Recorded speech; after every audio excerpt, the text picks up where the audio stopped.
ఆహా! ఏమి ఈ మానవుల సాహసము!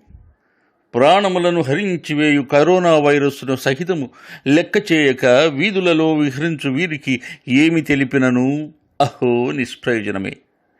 అయినను చెప్పి చూచెదనుగాక.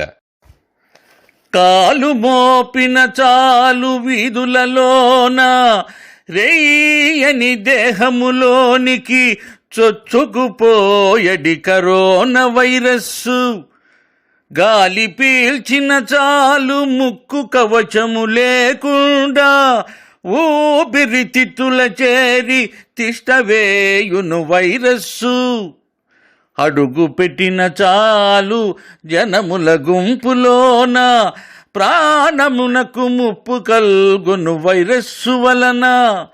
చేయి కలిపిన చాలు చెంగుమని ప్రకరోగి నుండి పైబడి కాటువేయు కరోనా వైరస్సు. ప్రభుత్వాలు, పోలీసులు, వైద్యులు ఎంత చెప్పిన వినకపోతే తప్పదు నీకు కఠిన శిక్ష. మరలి పొమ్మిక నీ గృహమునకు మారు చెప్పక మాట వినవేళ ఓ మనిషి కరోనా కబళించు వేళ.